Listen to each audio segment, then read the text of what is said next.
Welcome everybody. We're going to go ahead and get started. Just want to remind you that we are recording the webinar. So if you want to go back and listen to it, you'll send it in we'll send it to you in an email blast later on. I think we're going to have a really great webinar today. We have two wonderful presenters talking about rural health and well-being. Our first presenter is Dr. Carrie Henning-Smith, who focuses her research on rural health and is Deputy Director of the University of Minnesota Rural Health Research Center and Co-Director of the University of Minnesota Rural Health Program. Our second speaker is Dr. Betsy Bledsoe, who is Associate Professor of Social Work, Principal Investigator of the Health Equity for Rural Mothers and Families Lab, Co-Director of the National Initiatives for Trauma, Education, and Workforce Development, Whole Communities Connections Champion, and Thorpe Faculty Engagement Scholar at the University of North Carolina at Chapel Hill. So I think this is going to be a wonderful seminar or webinar on Rural Health Month. Before I forget, they are interested in taking questions. If you have clarifying questions, please put them in the chat and we'll make sure that we're monitoring that. And in between presentations, we'll have 5 minutes for questions. Our next December webinar will be December 18th from 3 to 4, and it will focus on guiding the work of a changing and diverse field, the updated community development principles of good practice. So we look forward to that great professional development webinar. And with that, I will hand it off to Carrie, Dr. Henning-Smith, to get us started. Thanks so much, Maria. I'm really delighted to be here with all of you today. November is Rural Health Month, and so this feels really timely and appropriate. And I am going to talk about one of my very favorite topics in rural health, and that is the topic of social well-being or social connectedness. I think that so much of what we see in rural health, the challenges and the strengths and the opportunities can be illustrated by the issue of social connectedness. And so hopefully you can see that thread pulled through in what I share today. And hopefully this will provide some inspiration no matter what area you focus on or where your work takes you. I want to start by acknowledging the wonderful team that I work with. Everything that I'm going to share here today is born out of a big collaborative effort with a lot of really wonderful colleagues. And I want to thank the Federal Office of Rural Health Policy for providing funding for much of the work that I'll share today. So to get us started, I want to talk about why we should care about social well-being. Why is this a health issue? And I hope that I'm preaching to the choir here. I hope that it doesn't take any convincing that social connectedness, social well-being matters. I think that there has been a lot of really great attention on this topic in recent years, and certain words that didn't used to be part of our public discourse now really are, like loneliness and isolation and social well-being. But just to make sure that we're all grounded on the same page, I'm going to give us a little bit of information about why this matters and why this matters for health and public health. First of all, it's being socially isolated and being lonely is associated with a whole range of poor health outcomes, including an increased risk of Alzheimer's disease and poor cognitive functioning, poor immune system functioning, hypertension and heart disease, stress, substance use, depression, and mortality, including from suicide, but not limited to suicide. You may have seen headlines like the one shown on the left in the slide here from the New York Times saying how social isolation is killing us. It really has been well demonstrated in the empirical literature over the past decade or two that being socially isolated and being lonely is bad for health and puts you at greater risk of premature death. Not only that, but social isolation and loneliness are widespread. They're not a rare issue. They're something that most people will experience at some point in their life. and they're very costly. So for people who are convinced by cost, and sometimes that's what it takes to move policy and to move programs, it's important to know that social isolation and loneliness are costing us as a society. For example, social isolation is costing the Medicare program nearly $7 billion annually. You can see the additional cost per month per Medicare beneficiary for someone who's socially isolated in the figure here. This is from work done at the AARP Policy Institute a few years ago. And they showed that being socially isolated is costing $134 per month additional per Medicare beneficiary, a cost that's on par with arthritis and high blood pressure, other health issues that we focused on for a long time. And then in a 2021 survey of Americans conducted by Cigna, they found that 58% of Americans are considered lonely. That's a staggering statistic. It's worth putting this in context. 2021 was obviously a unique time in our social history, being right in the heart of the COVID-19 pandemic, and all of the social issues that came with that. That said, Cigna has been doing a survey like this for a while, and the rates were still high even before COVID. They also found that 42% of people between the ages of 18 and 34 reported always feeling left out. Some of the worst social well-being statistics are coming out of that younger generation, people in young adulthood. A really concerning signal, not only for their current health, but for what that means over the life course. So before I go any further, I'm throwing around these terms. I'm talking about isolation and I'm talking about loneliness. I want to just pause for a minute and talk about what those mean and what I'm talking about.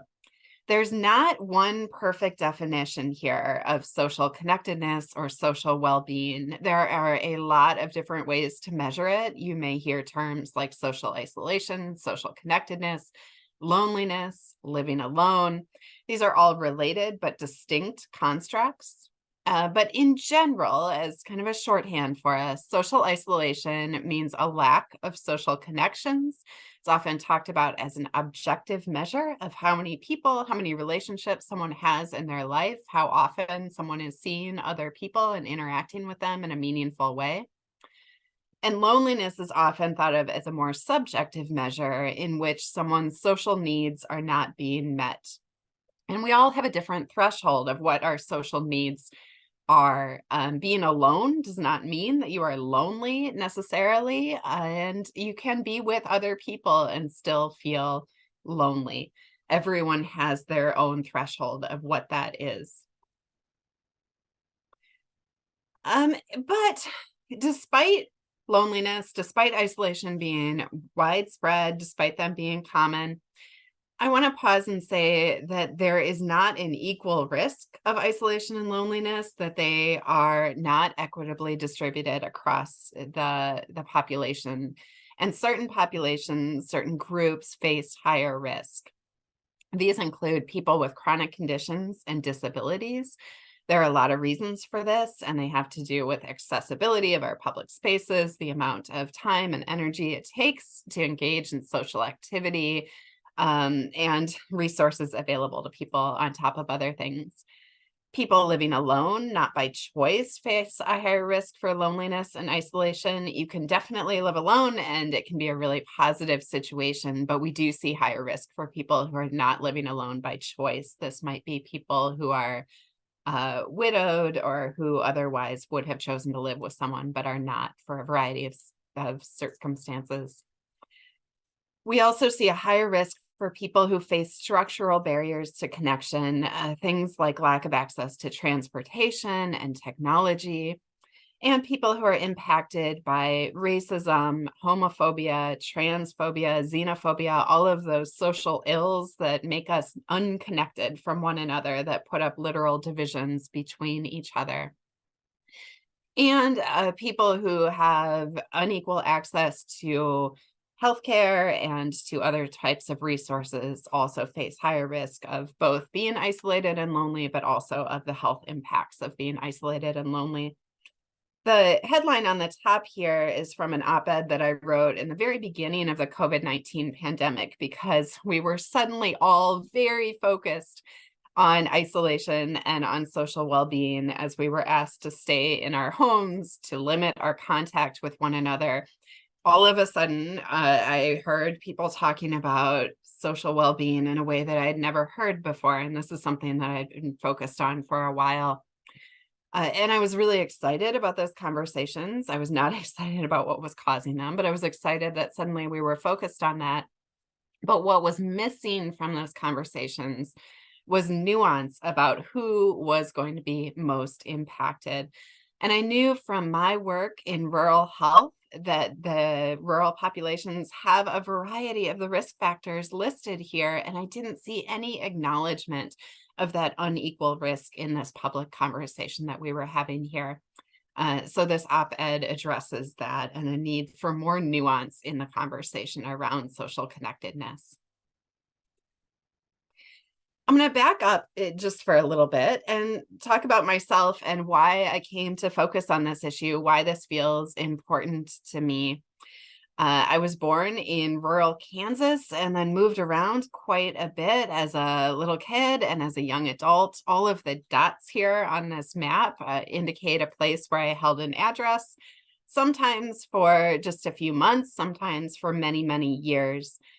But in moving around between all of these places, some of them rural, some of them very, very urban, many of them in between, I realized just how much my context, my geographic context, my environmental context impacted my own well-being, my access to care, my access to resources, the way that I went about my daily life, and my social interactions. But it's not just the ways that it impacted me individually. I've reflected a lot in my work on geographic differences, on all of the ways that structures and systems are set up differently depending on our context, whether that context is a neighborhood or a zip code, a census tract, a county, a state. Context has a lot to do with our health and our well-being and our social interactions. So here, this is just a very incomplete list of some of the systems and structures that are shaped by our context, and that in turn go on to shape us and our health, our well-being, our social interactions, and our day-to-day lives. So that all feels a little bit theoretical. I want to put this in context, and I want to give you a really concrete example and bring this back to social well-being from my own story. So I have spent the majority of my life in the upper Midwest. All these purple dots are places where I've lived. So talking with this audience feels really fun for me because it represents a lot of the states here. And in living in all of these different places, I lived in different types of neighborhoods, different types of communities, and different types of housing. The picture here is a mobile home that I lived in for a couple of years as a pretty little kid. I was just in preschool at the time in Dubuque, Iowa. That's my home there. And there I am. I'm the curly-haired kid on the right with a few of my friends. These are friends where I could walk out the door of my home and they could walk out the door of theirs, and we would be together on the same street.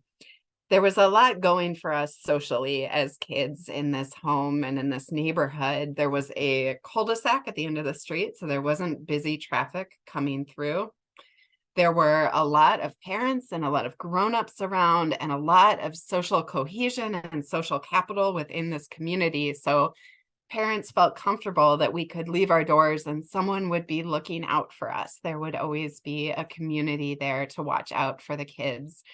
Really the village raising a child model. And so for me as a little kid, this was a really wonderful place to spend a few years always connected with friends. It didn't take any effort at all to be socially connected and socially engaged.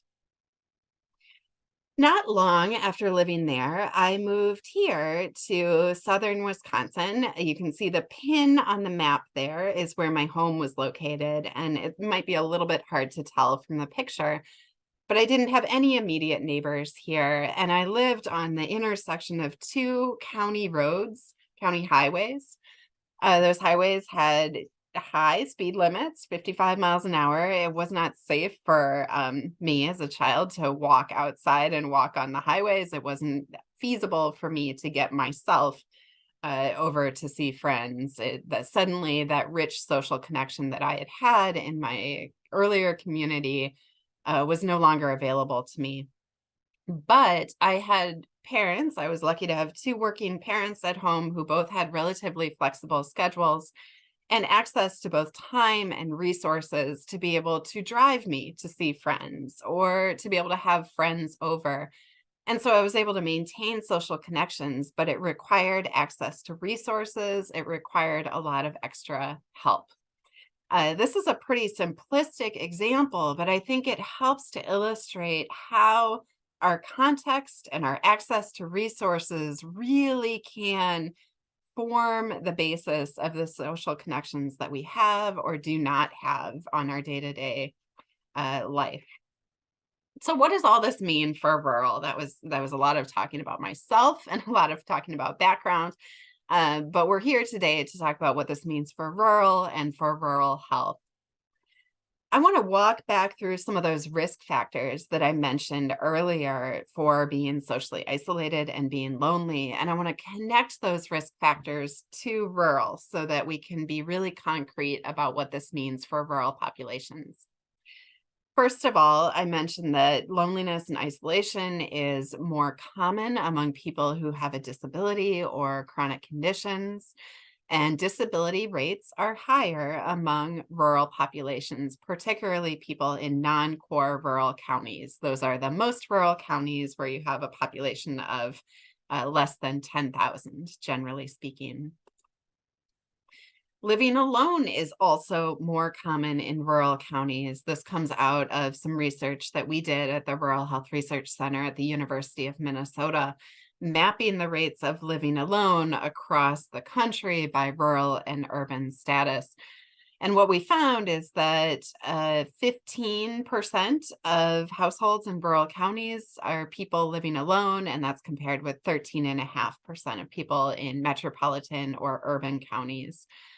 Those rates are not uniformly distributed across the country. Rates of living alone in rural counties are particularly high in the Great Plains and Mountain West.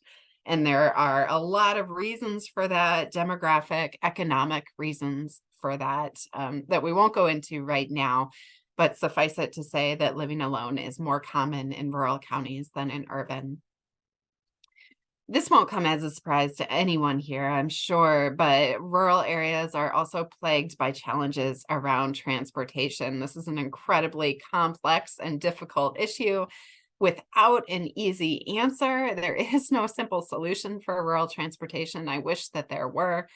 But this here is a brief that we wrote a few years ago in which we talked with key informants in all 50 states about the rural transportation challenges that they saw and the opportunities that they saw in their state. And some specific challenges came out of this work, hearing about challenges with infrastructure, roads, bridges, availability of vehicles, geography, long distances between places, mountains, lakes, other issues of topography, accessibility of transportation, particularly for people with disabilities, public support and political support for transportation investment, and a need for financial resources in transportation. I also talked about how people without equal access to technology can face a higher risk of loneliness and isolation. This became particularly true during the COVID-19 pandemic when we moved so much of our life online. It's not lost on me that I'm talking about this on Zoom and we're all connected through technology here. And if you can remember back to needing to shift much of our social activity online, a lot of folks were left out of that and continue to be left out of that. And the places where people are left out of broadband access and access to technology tend to be rural places. There has been a lot of investment here. The bipartisan infrastructure law has made inroads here, but we still have a long way to go to ensure that everyone has equitable and affordable access to high quality broadband.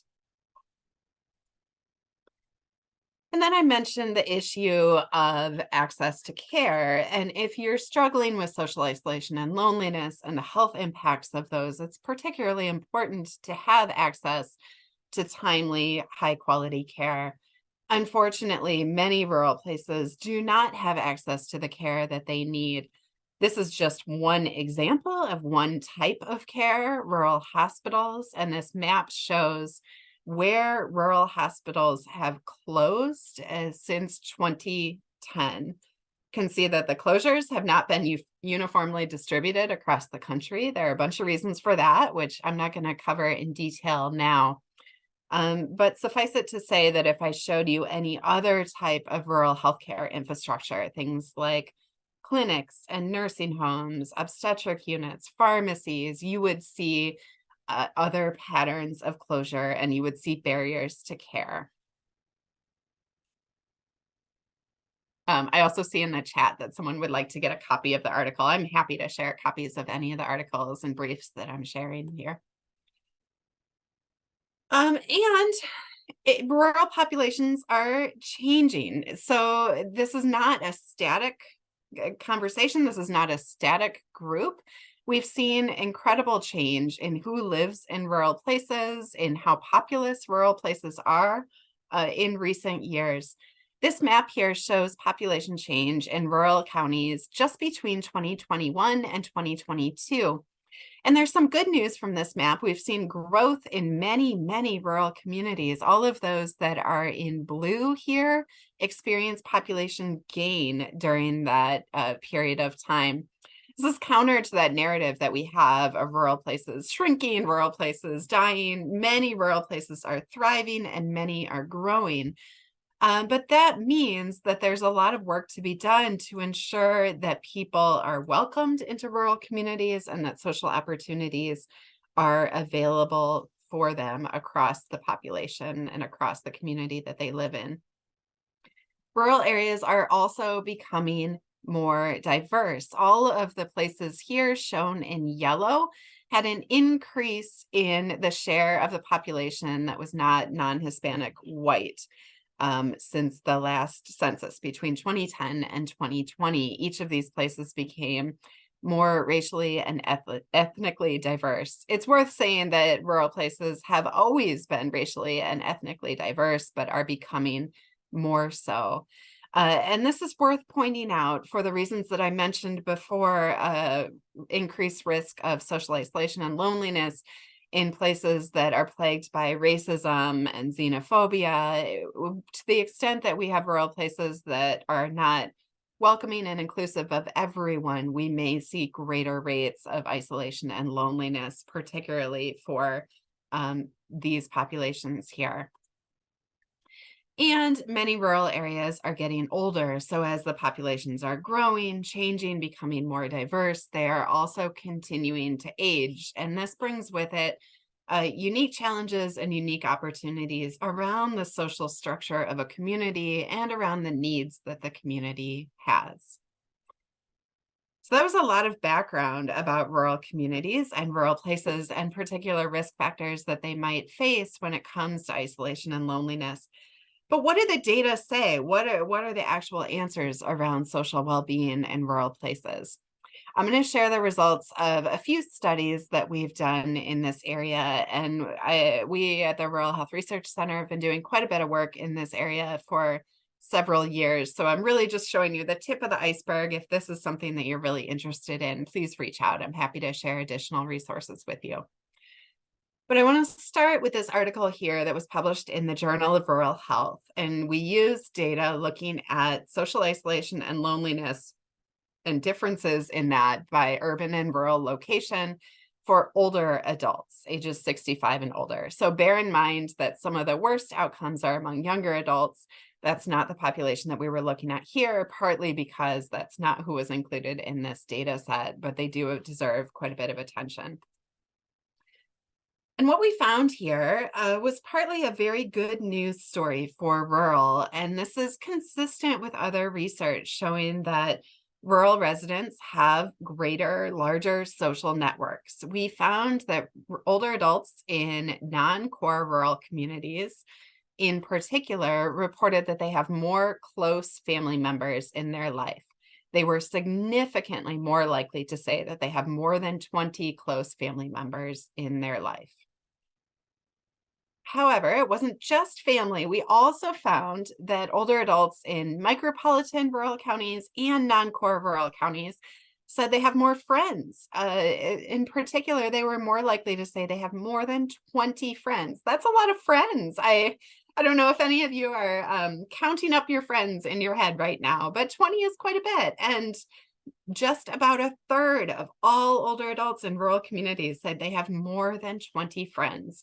This is on top of the more than 20 family members they already said they had. This is a really good news story, and I had shared some challenges and some potential deficits before when talking about rural places. I want to be very clear that there are a lot of strengths and that there's a lot going well and there's a lot to build on. And this here, I think, illustrates one of the primary strengths that we have, that is in strong social networks, in large social networks among many rural populations. However, in this exact same survey with the very same respondents, when they were asked if they were feeling lonely, rural older adults were more likely to say that they are lonely. Here, the most striking finding for me was that older adults in non-core rural counties were the most likely to say they felt lonely across all three of these measures of loneliness. This is the UCLA 3-item loneliness scale, and it's a pretty standard way of measuring loneliness. Nearly 40% of them said they felt left out often or some of the time, and that they lacked companionship often or some of the time. So when I present this, I always get the question, how is it possible that they can have more people in their lives, more family members, more friends, but still say that they are lonelier? And I can't say definitively with these data. I can't go back and ask the respondents from this survey exactly why this is. But I have some theories, and the theories all go back to what I had shared before about infrastructure and access to resources. You might have people in your life who you love and trust and can count on, but that doesn't mean that it's easy to be able to connect with them as often as you would like. That still requires access to transportation, access to gathering places, access to technology, and access to financial resources and other resources to facilitate that connection. So to me, this is a real opportunity. This tension here between the size of a social network and the rates of loneliness presents a real opportunity for helping people bridge that gap by addressing some of the structural and systemic conditions in which people live. So that's my opinion, and take it with a grain of salt, but I want to share what some of the experts think about this. So in our work, we've also done a series of key informant interviews in which we talked with people who live and breathe social connectedness in rural communities as their work. This is what they do day in and day out. They think about social programming, they think about social well-being for rural residents. We conducted semi-structured interviews with 22 key informants across the country and used inductive content analysis to identify themes related to social well-being in rural communities. And from those themes, we identified strengths and opportunities. I'm not going to talk about this today because of time, but I'm happy to share that brief with you. What I am going to talk about are the challenges that emerged. And I like to think of challenges as places where we can intervene, places where policy and program has a role to play. And the five challenges, the five themes around rural specific challenges for social connectedness that came up were transportation, technology, demographics, access to resources, and rural culture, which I'm putting in quotes and I'll come back to in a little bit. So I want to walk through each of these, and I'm starting to sound like a broken record because I keep talking about infrastructure like transportation and technology, but it's just that important and we need to focus on it. I'm going to give you a little more information on what the key informants said about each of these themes, and I will share some quotes with you so you can hear their voices and their ideas in this. Challenges around transportation were the most frequent theme that we heard in this work. People told us about limited transportation resources and infrastructure constraints that made it hard to be socially connected in rural places.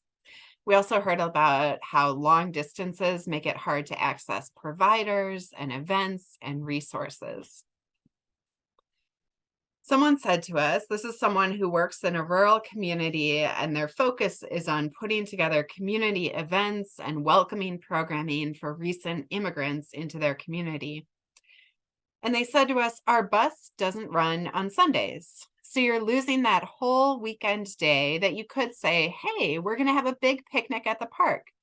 Because then you have to figure out who's coming and who needs rides, and the logistics are really, really hard. I don't know if this rings true for any of you in your work, but it makes a lot of sense to me. The second most common theme that we heard about was technology challenges. We heard a lot about limited internet broadband access and a lot about challenges with cellular connectivity. We also heard about how even in places that have decent broadband and have good cellular connectivity, there's more restricted access to technological devices and resources compared with urban places. Someone who worked on programming for older adults in rural communities told us, we have this great idea going out, but we can't do it for people in the smaller communities because there's no internet access, no cell signals in the area.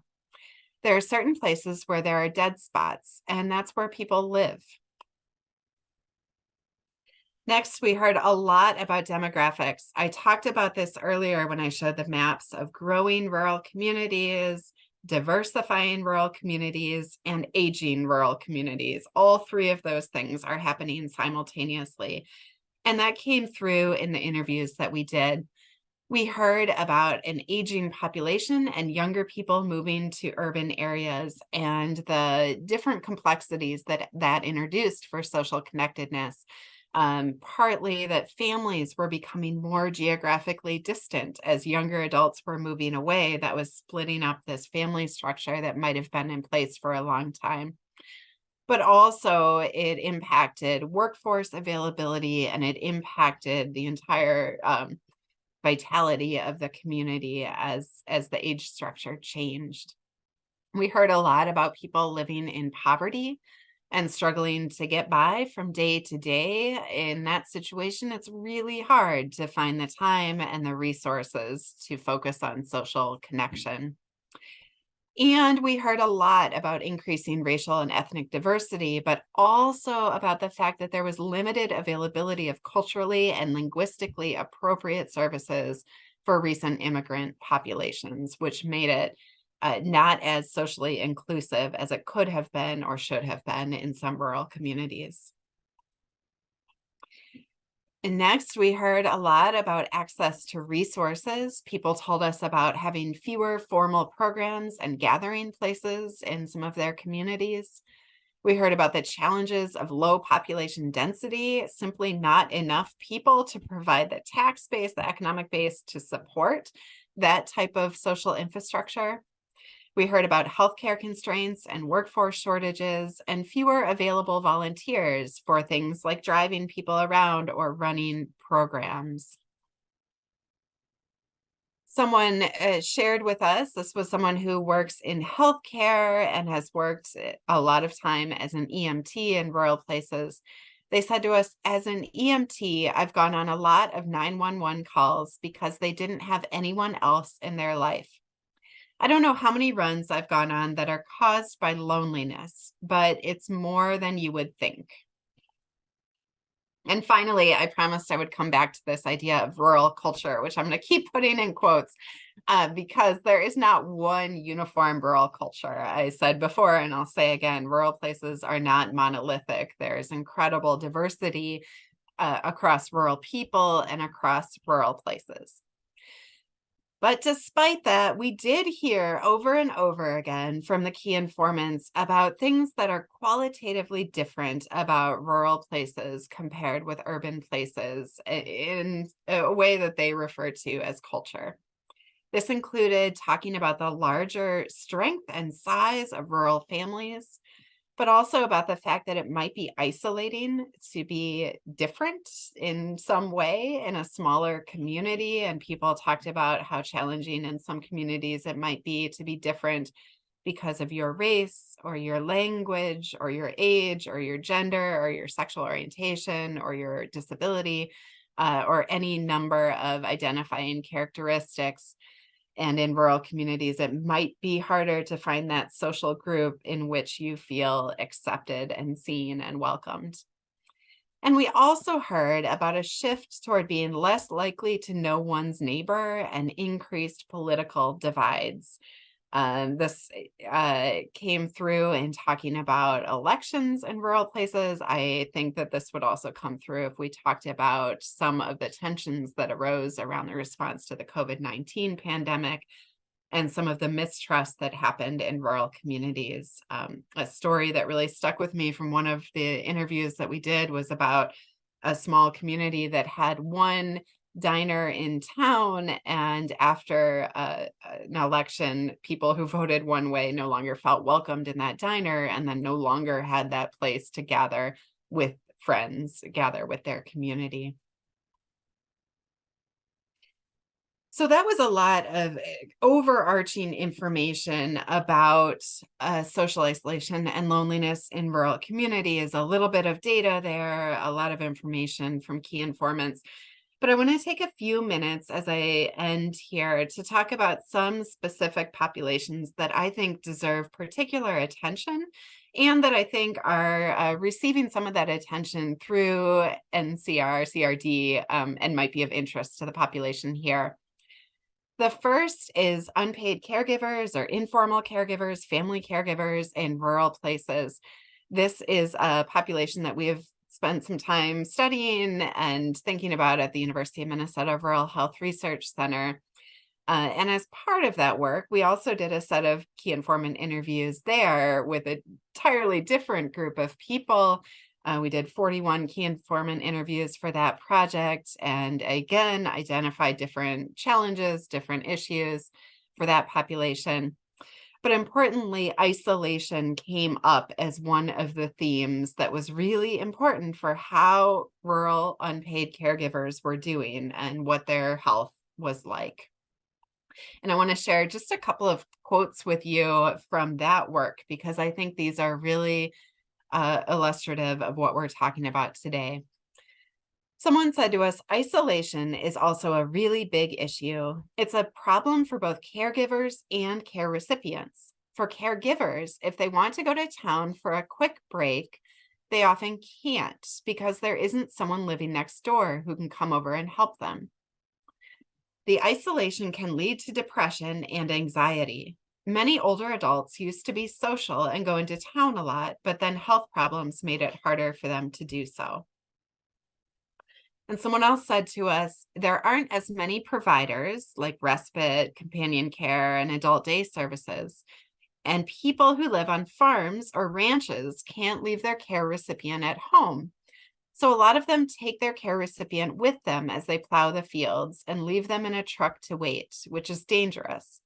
It's a huge struggle if there isn't a respite or care center to go to, and those care centers need special licenses, so there aren't that many. I think these quotes both illustrate the really practical, tangible implications of being socially isolated in rural communities, particularly if you are a caregiver. And I think these quotes also illustrate opportunities for intervention, for structural intervention around making sure that there are services available to support caregivers and the people that they care for, so that neither one ends up feeling isolated and lonely and suffers the health impacts of that. And then I think also relevant for this group is isolation and loneliness among farmers and farm families. This is from a different study that I did that was actually funded by NCR-CRD several years ago. So thank you for that. And in this work, we were trying to better understand some of the challenges related to farmer mental health. And in doing this, isolation again emerged as a theme. We didn't set out to identify isolation as a theme for farmers and farm families, but it emerged on its own. And we heard a lot about self-isolation being a negative coping mechanism for farmers and farm families. And we heard about geographic isolation, living far from one another, living far from neighbors, and not having the time or the resources to be able to connect socially with others. So that felt like a lot of doom and gloom. I hope that you picked up some of the nuggets of potential places to go from here, but I want to give you just a few ideas to end with. What do we do? How do we address this from here? Because I don't think we can do nothing. I think social connectedness is so important and so integral to the health and well-being of rural communities that we need to do something. And I'm going to argue that we need rural specific, flexible and inclusive policies and programs, flexible to meet the needs of specific rural populations and specific rural community needs, and policies and programs that are inclusive of the breadth of people and places in rural areas. I believe strongly, and I'm sure this came through, that we need to address the structural factors that impact health and social well-being. I don't think we need to convince people that they should connect with one another. I think we know that in our bones. I think we need to address the structural factors, the infrastructure, the time, the access to resources that makes it possible to have meaningful connections. And I think we need to start by building on the strength in rural areas. Find what's working well in those rural places that are thriving. Find how we build on these stronger and larger social networks in rural places. Learn from the wisdom that's already in our rural communities. In terms of policy, I believe strongly that we need continued investment in infrastructure, including broadband and transportation. We have seen inroads here, but we have a long way to go to make sure that everyone has equitable access. I believe we need better economic policy to provide time and resources for social engagement, and we need to pay particular attention for specific populations, including older adults, younger adults, people with disabilities, caregivers, new residents, and minoritized individuals. This is my contact information. I'm more than happy to have you reach out if you want access to any of the resources that I talked about today or have any additional questions. And I want to just put in a quick plug for the Rural Health Research Gateway. A lot of the work that I shared today, you can be found on the Rural Health Research Gateway, and this also houses the work of all of the other federally funded rural health research centers across the country. So it's a nice one-stop shop if you're looking for some of the information that I shared today. Thank you, Carrie. That was fantastic. A lot of food for thought. We have a few minutes for questions before our second speaker starts up. If there is a question, you can put it in the chat, or you can feel free to quickly unmute yourself or raise your hand so we know that you unmuted yourself, since we have, at least on my screen, a few screens to scroll through.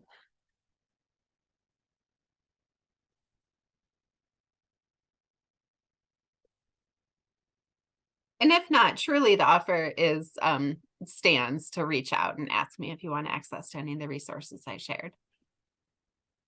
Well, I know, Carrie, in some of the listening sessions we conducted last year, I think it was last year, the years went together now, infrastructure came up big as a need across rural areas in the North Central, well, really nationally, but if I just want to talk about the North Central region, in the North Central region, intersectionality as well with caregiving. So the things that you're bringing up are definitely things that in our listening sessions came up as something that are big needs in rural areas across the region.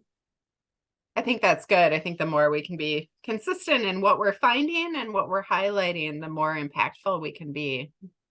Mhm. Okay, thank you. So Betsy is our next speaker. We'll let her go on. And then if you think about questions, we can always ask questions at the end of her presentation as well. So take it away, Betsy. Wonderful. Thank you so much. And Carrie, thank you so much for a wonderful presentation. I could not have asked for a better lead-in, an introduction to many of the issues that are facing families who are in rural areas. I'm going to be talking a little bit today about the participatory research that I do and how we are trying to promote shared leadership to address rural and maternal and child health and emotional well-being disparities. So I'm going to talk a little bit about some of our work that we've done, the lessons we've learned, particularly around engaging in participatory research in rural communities. And then I'll also talk about the future directions and what we're currently doing to promote health equity. Again, I am also happy to take any clarifying questions during the talk, and then happy to take more substantive questions at the end. So you'll see here that there are a lot of contributing authors. There's a reason for that. So participatory research doesn't happen in a vacuum.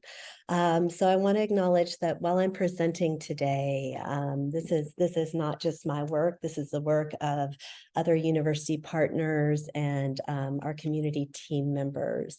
I typically like to have someone from the community presenting with me, but unfortunately, my community partners were not available today. I also want to acknowledge that this work would not be possible without the partners of the Community Advisory Board, our agency partners, our partners in the community, and other academic partners, past and present. Also, I want to acknowledge that this work has been funded by the hard work and generosity of the individuals and agencies mentioned above, as well as the Carolina Center for Public Service, the Carolina Women's Center, the Center for the Study of the American South, the Graduate Certificate in Participatory Research, Meehan Faculty Development Fund, North Carolina Clinical and Translational Science Institute, the Office of the Executive Chancellor and Provost, the School of Social Work, all at the University of North Carolina, Chapel Hill, and the whole Community Connections. Most of all, I want to acknowledge that the partnership of the mothers and providers living in Robeson County, North Carolina, was absolutely key in this work. Without their generosity and trust, their constant and tireless work to improve the lives of families in their community, and their unrelenting dedication to giving their children and other children living in rural Robeson County and other rural communities the best chance at maximizing their potential, we would have no partnership. And our hope in all of this is to honor their wishes for themselves, their families, and their community. So I want to begin just by talking a little bit about conceptualizing some of the issues. So the perinatal and early childhood period are really crucial periods and critical periods for maternal and child health and well-being. And they impact both immediate risk for negative health outcomes, ranging from maternal psychiatric illness to infant mortality, Many mothers and children experience negative outcomes associated with the fundamental causes of discrimination, including racial and ethnic discrimination, and the fundamental cause of poverty. So health and developmental inequities persist throughout the critical years of early childhood and are intricately tied to health and well-being across the life course. What we know is that improving maternal health and well-being is one of the most efficient ways to improve health outcomes for children and families, including those exposed to trauma and potentially traumatic events. So regardless of income and race and ethnicity-based inequities, we see that there are also inequities that we discussed earlier that remain for families living in rural areas, that this increases the risk for them experiencing these stubbornly persistent health inequities. So the work we've been doing in partnership with families and the agencies that serve them in Robeson County, North Carolina, has really been focused on addressing gaps in services and support for rural mothers with a focus on improving maternal mental health and addressing the associated inequities in maternal and child health in an attempt to increase health equity for rural mothers and children. So in order to address some of the inequities detailed previously, we've used a community-based participatory research or CBPR approach. CBPR promotes active partnerships with community, generates rich knowledge from community perspectives, and works toward improved health and social change. Despite CBPR's benefits, challenges can arise around communities' involvement in and ownership of the projects, multidisciplinary work, and research as a force for social change. Some of the benefits of CBPR include building active partnerships that consistently engage community members, are based in creating substantive change alongside communities, building richer knowledge that cannot be generated through either academic or community work alone, and work towards equitable progress that benefits communities first and foremost. Some of the challenges include the long-standing imbalance of power dynamics between researchers and communities, how exactly you gauge community consent and support, as communities are larger than individuals and individuals may have varying levels of support for projects. The role of research in creating change rather than simply presenting academic findings and being removed, and communities owning projects rather than researchers, as in standard, for the most part in the academy, unfortunately. Additionally, while scholarship has emerged around these challenges and benefits of conducting CBPR, much less has been written about the initiation of CBPR. And we realize that we couldn't learn how to do this work unless we examine the process of building a CBPR project and learn from the missteps that our team made along the way. So I'll speak to that in the second part of this presentation, but first I'd like to discuss our community partnership and the initial work that we've done around using a CBPR methodology called Photo Voice. Before we get into that, what I'd like to do is I'd like to ask you all to do a brief experiential exercise with me. So I'd like you to make a list on paper or a tablet or in your head of the 5 things that you like best about yourself. And I'll give you just a minute to do that.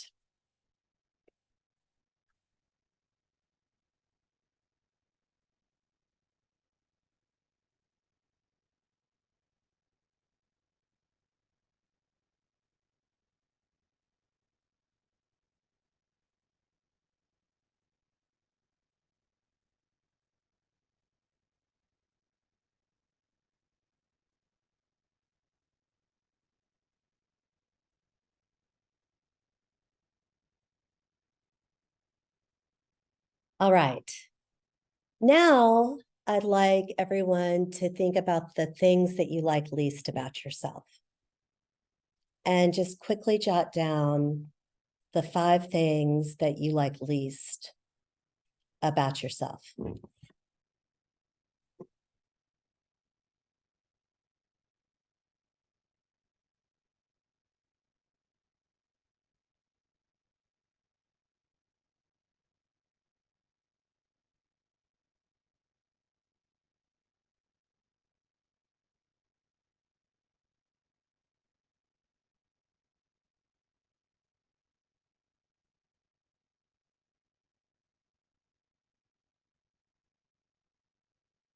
Did everyone have a chance to do that? Raise your hand or signal in some way if you might want a little more time. So now I'd like to get a list of oh, someone needs just a little more time. Okay. Give you just a little more time.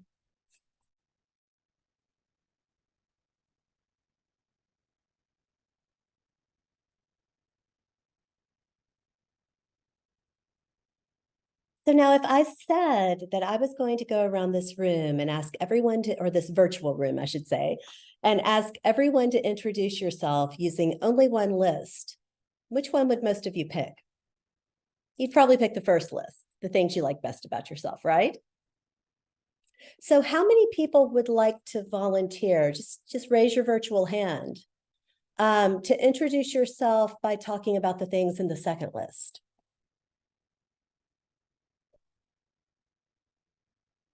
Yeah, I'm not seeing any virtual hands. I'm sure this is just because one person would, we always have one person who's willing to do it.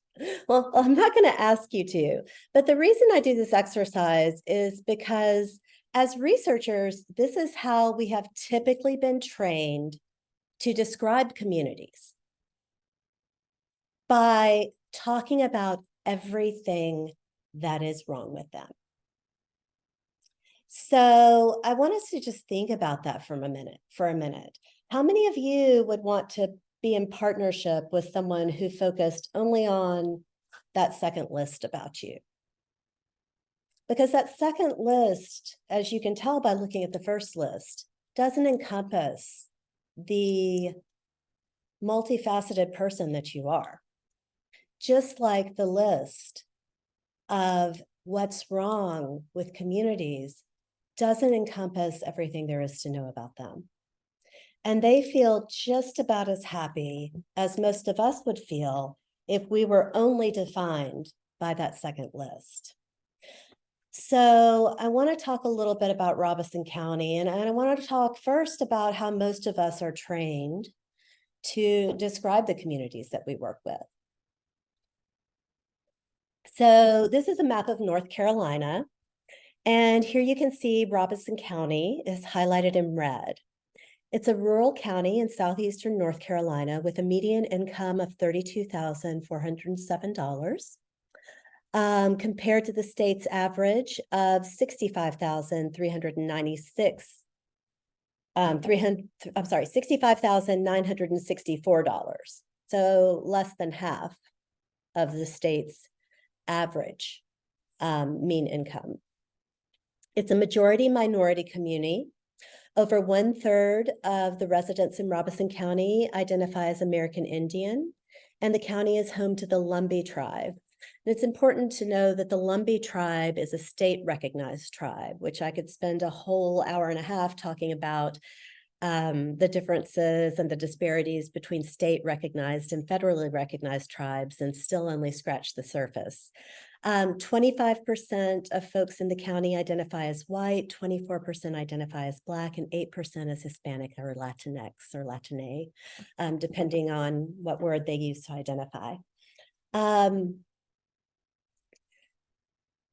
An example of some of the many health inequities experienced by the county that are particularly relevant to some of the mothers and families that I work with include that postpartum depression affects about 15% of mothers in Robeson County versus 11.7% in North Carolina, versus about 10% of mothers on average nationally. The infant mortality rate is 14 per 1,000 live births in Robeson County versus 8 per 1,000 in North Carolina. Robeson County has the third highest infant death rate and the highest reported death rate for infants 28 days to 1 year in North Carolina. Approximately 83% of mothers receive Medicaid, 64% receive Special Supplemental Nutrition Program for Women, Infants, and Children, or what we commonly call WIC. 68% are unmarried, and 18% report smoking during pregnancy. Given the inequities experienced and ethnic diversity in this county, a lot of research has focused its efforts here, drawing on this disparities lens. Admittedly, this disparities lens was one that I originally adopted as well. Within these county-level disparities, American Indian mothers often fare worse than others as well, leading us to initially focus this work on American Indian mothers. But there's more to Robeson County than a disparities lens would actually allow you to imagine. Robeson County is the largest county in the state of North Carolina by land area. As of 2010, the county had a population of 134,168 individuals. And I know that earlier, we were talking about the increase in rural counties. This is an increase of 8.8% from the 2000 census. Lumberton is the county seat, and there are 29 townships. The beautiful Blackwater Lumbee River ambles through Robeson County and is a wonderful recreational resource. It's located approximately 1.5 hours from beaches and 3 hours from the mountains of North Carolina. It's situated perfectly for day trips and family excursions. I-95 runs north to south on the eastern seaboard directly through Robeson County, a halfway point for a lot of travelers.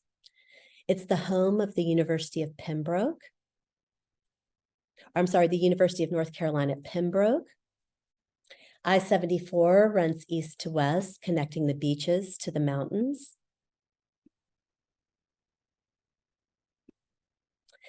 There's many churches and other spiritual communities that support the folks who live in Robeson County. There are many community leaders. This is one of our board members, Miss Janice Oxendine, who's been supporting mothers and families in Robeson County for decades now. It's home to many beautiful families and children. So just using a disparities lens, we really don't get to see what makes up the beauty and the strength of this rural community. There's a lot more to it than the health problems that are presented through that lens.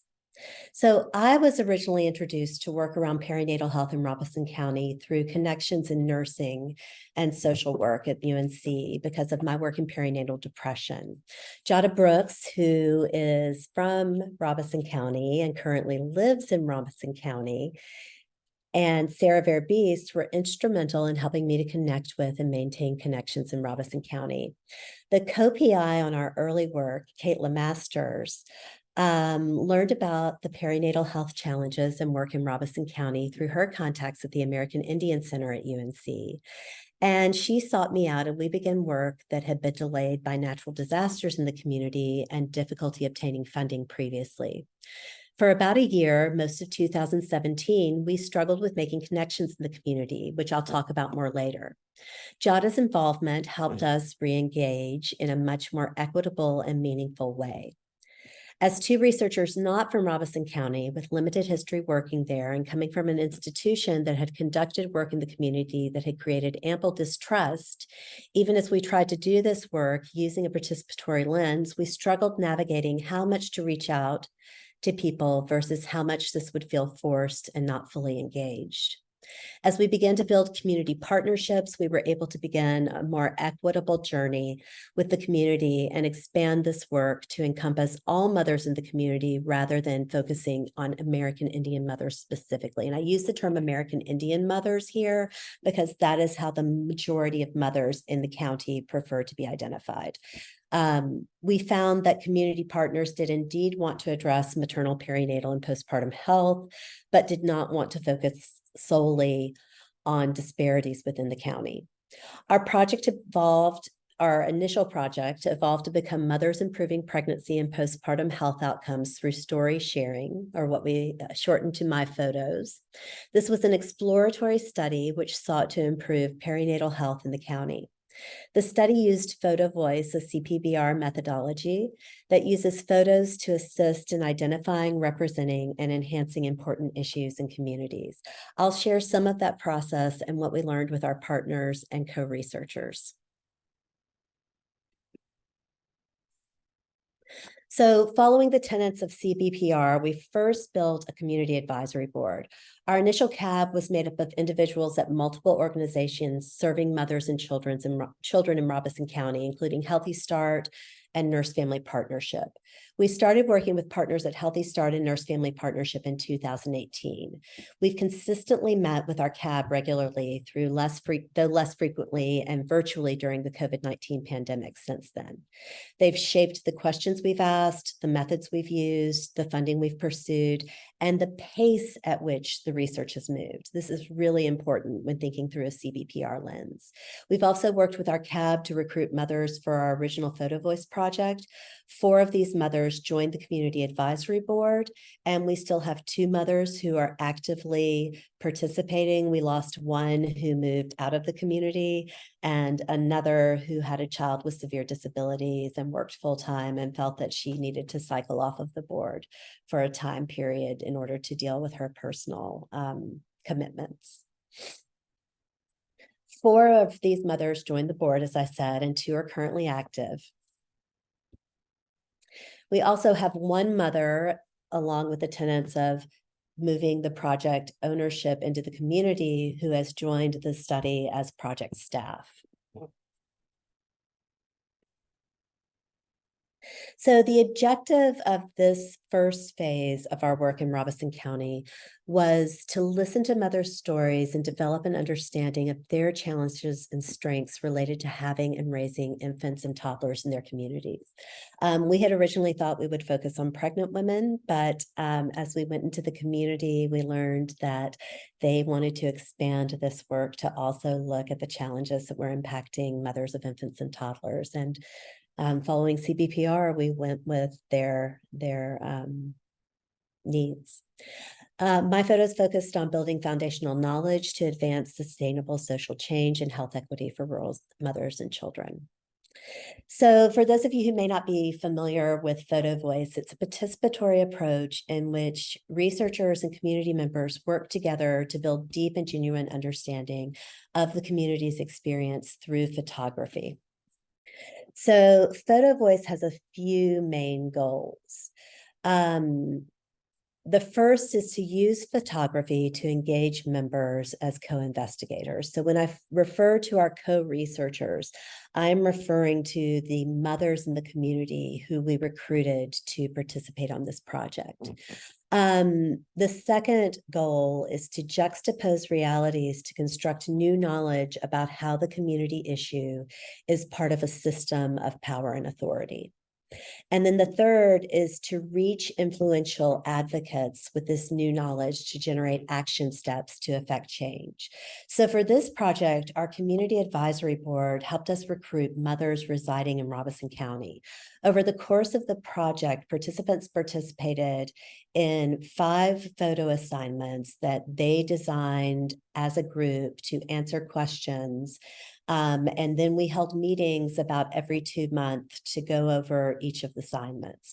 Originally, we had 10 mothers who were recruited to the group, and we had 6 to 8 mothers in each of the meetings where we would answer one of the questions that they developed. So after an initial session to determine the goals of the project and review photo voice methods, our co-researchers, the mothers, developed our initial photo session prompt. A new prompt for the next session was developed at each subsequent session. And the final session involved shared analysis and meaning making related to the initial study findings. And community forum presentation planning. So that comes back to that third goal of reaching stakeholders to make sustainable change. And that was when we got together and hosted a community forum where we presented the findings with our co-researchers, the mothers, and our community advisory board to stakeholders in the community who they helped us choose and invite and recruit to attend the community forum. So the photo voice session prompts that they developed were, what are the daily challenges of being pregnant and a mother in this community? Where do mothers get stress and support in this community? What do mothers in this community need? What is the most important issue for you since you learned you were going to have a child? And what can we do to help mothers in this community? At each session, our co-researchers would bring in photos from the previous assignment. And after reviewing all of the photos, we would pick one to examine in detail. This would be done using standard photo voice prompts, which you can see here. So the research questions are, what do you see here? What is really happening here? How does this relate to our lives? What concern, situation or strength exist? So again, we do have that focus not only on challenges, but also on identifying strengths within the community. And then there's the dissemination questions. How can we become empowered through our new understanding of this concern, situation, or strength? And what can we do? And this is to focus on developing new knowledge and moving toward change. So we had three themes that emerged most strongly from this first piece of work. The first was a mom community, my photos as a social support group, which was, again, wonderful because, as Dr. Henning-Smith mentioned, social connection is really a critical component of health. So this was a theme that emerged very strongly from the work that we did with these mothers. The second one was We Can't Hardly Make It, which really focused on community and family dynamics. And then They Do Everything, which focused on professional support programs, the support that they got from them, and then some of the areas where, despite the wonderful programs in this rural community, the support that was lacking. And I'll expand on each of these in the following slides. So one of the amazing things about the mothers who participated in this initial project, which we kind of think about as our needs assessment, quite honestly, is they took this photo voice group and they turned it into a support group for themselves. They were so resilient and so resourceful that they really made it what they needed. So through the photo voice project, they expressed a desire for peer support. One mother brought in the image that you see here from a flyer for what she hoped to see in the community. So one of the things that one of our mothers said that really captured what we heard from many of them was, like something where we can get together and express how we feel so somebody else can hear us. So somebody here knows how we feel.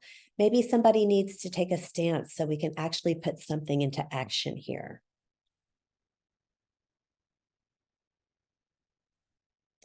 The mothers really described how other moms felt relatable to them in a way that other friends, partners, and family members really did not. And they were also more responsive and trustworthy to them.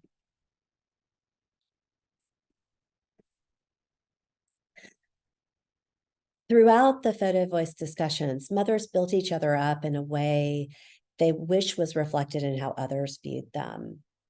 These girls are working, one mother said. They're going to school while some of us have been dealt a bad hand. I want people to be aware that our area is all types of people here, as well as we were a diverse group of moms. At the end of the day, we're all raising our children with the best means that we possibly have. I think that's important for people to recognize and then see. But these were the challenges that we're faced with, and we still came out on top. They hoped that through the photo voice process, which included working towards community change, that the community and outsiders would see them as the wonderful parents they are. Importantly, mothers were able to offer support to one another regarding stressors they faced due to gaps and inequities within their community. They suggested that a lack of support for families, community violence, and policies that fail to address the needs of pregnant women and young families make it difficult for mothers to thrive, resulting in mothers being unable to relax in their own communities and a pervasive need to be hypervigilant around their own safety and the safety of their children. They also reported worrying more when children were being cared for by others and having difficulty sleeping. Mothers also expressed frustration due to the lack of investment beyond specific programs such as Healthy Start and Nurse Family Partnership, particularly for children with special needs. This first picture was taken when discussing the lack of updated playgrounds and playgrounds for children with special needs. One mother said, "They don't have nothing around here for our kids to do." Within their communities, mothers also discussed frustrations around financial strain during pregnancy and after having a child, as they wanted and needed to work because of limited support for pregnant women and mothers of infants and toddlers, including policies or lack thereof around family leave, but found it challenging to secure and afford dependable childcare. Importantly, mothers made it clear they know what their children need, despite the fact that their community did not currently meet these needs. One mother said, "Kids are going through problems." And these kids who are going through problems, like a recreation center, like it would be nice to have kids who are going through trouble have something to stabilize them. Moms also discussed daily challenges they face, particularly those around making financial ends meet and social support. They were able to offer support to each other through these stressors. We all know how it is to be a struggling mom. You know, the dryer breaks down, you have to use coat hangers, constantly having to clean up. Mothers discussed support and lack of support from family and friends. Mothers often reported practical support from family in the form of childcare, paying bills, and material items, yet they often talked about the struggle to find emotional support within their families, including their partners. Those who did receive emotional support from their families found it to be critical for their well-being and the well-being of their children. "My stepfather and my mother are a big, huge support in my life," one mother said. "My mother took me back in her wing because she knew she'd been through it before. My stepfather, he has been such a huge support helping take care of my daughter." Nevertheless, when mothers described support from family, it was often limited to one or two people, making it difficult if that one person was no longer available. One mother said, "My daughter's father was the only person that I really depended on, and now I have to do everything myself after he was arrested." One way mothers found support in light of these challenges was through professional support programs, Healthy Start, Nurse Family Partnership.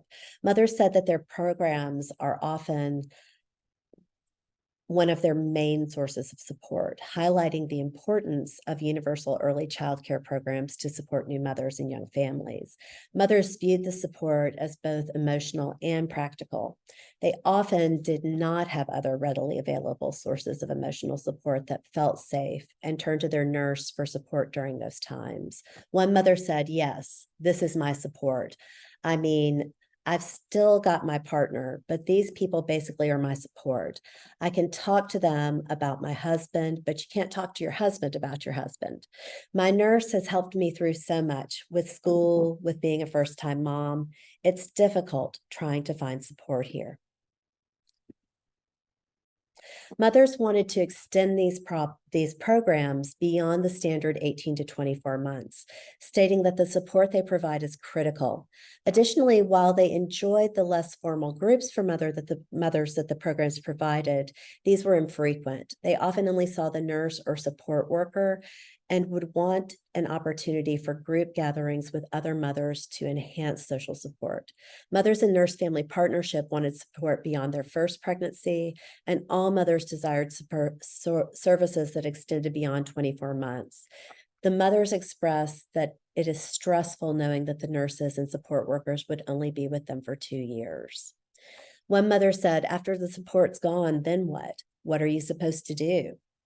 Additionally, many mothers in the group were not aware of resources within the community. Sessions often involved informal sharing of resources, leading mothers to wish for resources that are centralized and easy to identify, and for a standard accessible system for referrals to additional formalized supports within the community. One mother said, why isn't there one place to go where people can share all this information? Like, why do we have to dig? In addition to professional support programs, mothers expressed a desire for confidential therapy. Many mothers, while involved in professional support programs, voiced concerns about disclosing their needs to their nurse or support worker for fear of being reported to the Department of Social Services for mental health related or other challenges. They perceived a risk of having their fitness to mother a child questioned and a child welfare investigation conducted if they were to be completely honest about their struggle with program staff. My mother said, I like my nurse and I talk to her about stuff, but I know where I can stop. Like if I feel depressed, because they ask you, like, are you depressed? I know you can't talk about that to them. I'm not about to tell you this and then you go from here and then you have to go through all this other mess because they're going to say, well, you might not be good for your child if you're depressed. Multiple mothers feared that they would be separated from their children or admitted to a hospital if they disclosed experiencing depression and other symptoms of mental health struggles. As a result, mothers limited their discussions with professionals primarily to their children's needs and needs for their childcare. So some of the takeaways from this initial work were really around the multifaceted social support needs and mental health stigmatization and bridging peer, professional, and confidential support. So I want to talk quickly, because we have limited time left, about some of the lessons that we learned about initiating community-based participatory research in partnership with a diverse rural community. So we used an exploratory qualitative case study to really look at this. I'm not going to spend much time on the methods, so I'll be happy to send more about that or answer questions later. But the themes that we came up with were rejecting the disparities lens, because it focuses on the harm of approaching and defining communities based on disparities. 1 step forward and 2 steps back. This related to the challenges of pacing and engaging the community. Nothing about us without us, which focused on hearing messages coming from the community. From versus of versus in the community, which really focused on the challenges of identifying the community, stakeholders, and the identified population. Identity matters, which focused on cultural humility, navigating racial ethnic differences, and working from an outsider versus an insider perspective, and building trust on the edges, which related to the process of building the basic knowledge and presence in the community required to move forward with CBPR. So I'm going to talk about this just kind of briefly, given our time limitations, but again, I'm happy to go into more of this. So our first theme was harm of approaching communities with a disparities lens. As I'm sure many of you know, this can emphasize how researchers take advantage of communities. Rejecting this lens created challenges in grant writing and advocating for funding of this work, quite frankly. When we began talking with community leaders, we were told that the tribal population is often the focus of disparities work in the area, and that their tribe specifically had been over-researched by other researchers in the state. And they said to us, we are not the problem, which is what that had really created. A false sense of. Additionally, through more conversations with community members and our community advisory board, we came to see that given the needs the community said they had around perinatal health, that these were not only racially or ethnically defined, but were geographically based within the community. Because of this, it would only be appropriate for this work to include all mothers. Because of our training, we had come to this work with an interest and a traditional disparities lens that manifested in the type of language this community had seen many, many times. So we really had to pivot our work to focus on mothers in the community more broadly and adopt their language of supporting maternal health and well-being. And that's why we talk about maternal health and well-being rather than mental health or psychiatric illness, because that was the language that the community wanted us to use. One step forward and two steps back. We also learned about the ethical considerations of engaging with communities beyond individual participants and engaging within the larger community. The ethics of community engagement expand much further than IRBs, and our ethical obligations to individual people, they expand to the community. Specifically, one step forward, two steps back is related to the challenges of pacing and engaging the community.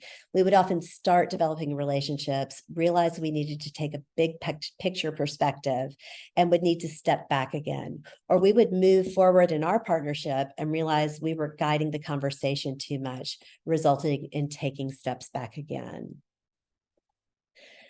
From versus of versus in the community. This was a lesson that was very critical to us learning and doing this work.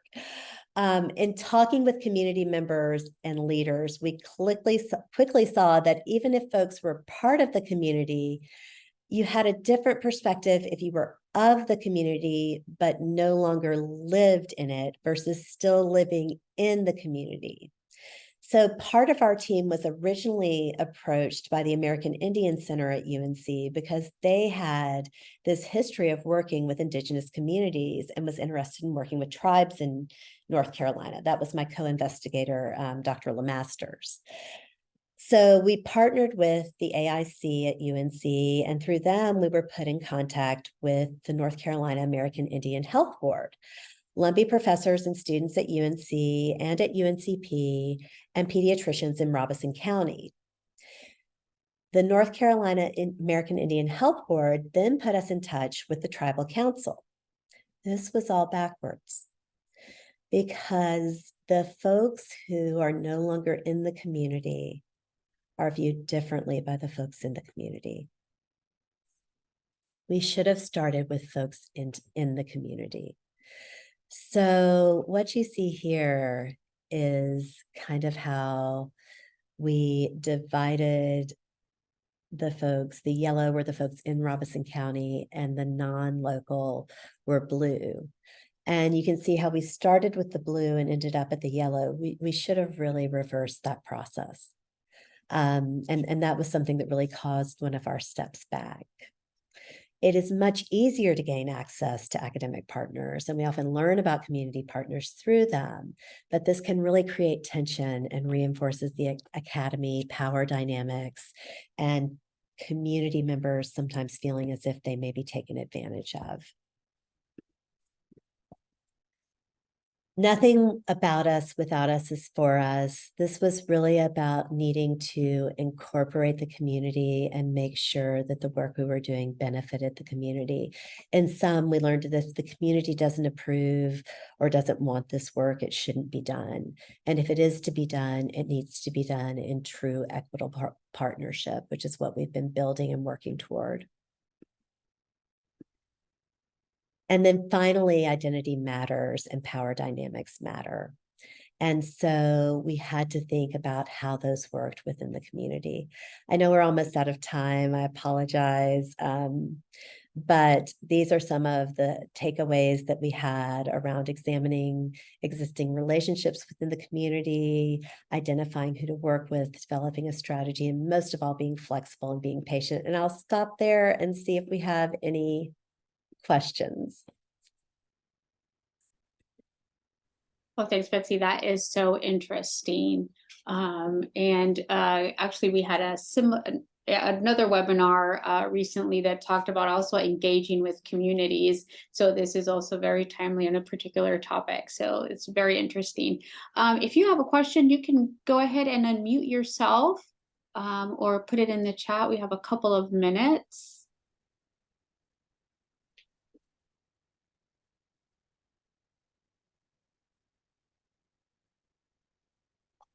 Well, I have a question. So what are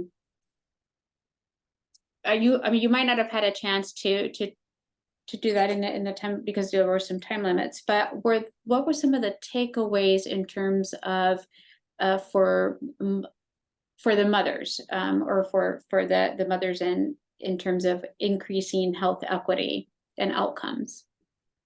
Yes, yes. So some of the takeaways from our first group were really some needs around, many of the things that Dr. Henning-Smith mentioned, structural needs, policy needs, but for them specifically, they really focused on maximizing some of the strengths within the community, but also identifying the gaps. And in this rural community in particular, there are a lot of gaps around support groups and mental health services. And so right now we have a project that is looking at whether or not this is generalizable past our first photo voice group, because we did realize there was some bias in this sample because they were folks who wanted to continue to participate in a group. But what we're finding in this mixed method study is a lot of overlap in the themes that emerged from our photo voice project, that in a sample of mothers and providers in the community, they are saying that there really is a need for a support group and linking with both peer and professional-led support groups for moms to promote health and emotional well-being. So as we're collecting that data, we're also working on developing CBPR methods and developing a support group to promote emotional health and well-being by working with community members. And we are currently getting ready and gearing up to implement our first groups. Great. Well, I look forward to hearing more about it, that's for sure. I know we're a little bit past our time, so I want to be respectful of everybody's time. I just want to promote, of course, our next webinar for December. Remember, it's December 18th, Guiding the Work of a Changing and Diverse Field, the Updated Community Development Principles of Good Practice. And with that, thank you, everyone, for being part of the webinar. Thank you, Carrie and Betsy, for a super informative webinar that has given us a lot to think about when it comes to rural health and rural communities as a whole. So thank you both very, very much.